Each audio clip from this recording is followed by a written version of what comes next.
So now let's see how we can work around with photo filter, channel mixer, and color lookup adjustment layers inside a Photopea. So in order to go around and apply the photo filter adjustment layer, you need to first go around and click on this particular new adjustment layer button right here.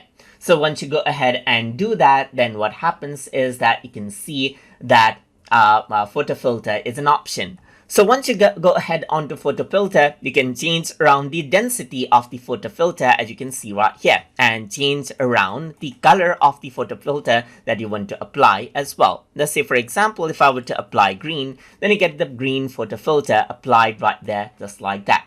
You can also go around and multiply it out right here, or just use normal, just like that as well. And that is the final result that you have.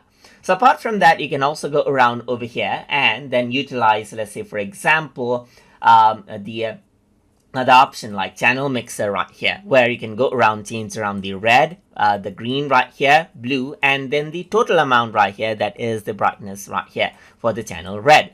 Then you can work around with the green channel right here, and it affects the green areas with different colors as you want right here. And you can give it the look you want just like that. You can also go for monochromatic and then change around the red right here, the green right here just like this, and blue as well, and get the look you want and change around the total for the overall look.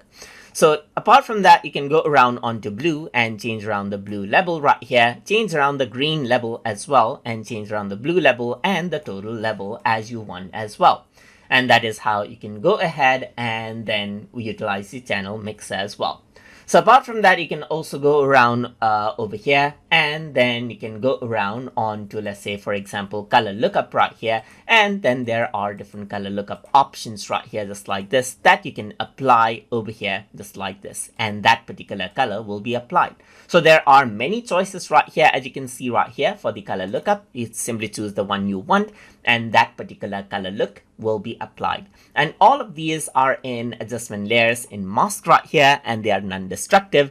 That means you can work around with the alpha channel right here, just like this, as you select it, and erase out the effect in certain spots as you don't want, and then get them back out as you want them as well. So that is how you can go ahead and then work around with photo filter, channel mixer, and color lookup adjustment layers inside a Photopea. So I hope you guys learned something as always. And as always, please like, comment, share, and subscribe.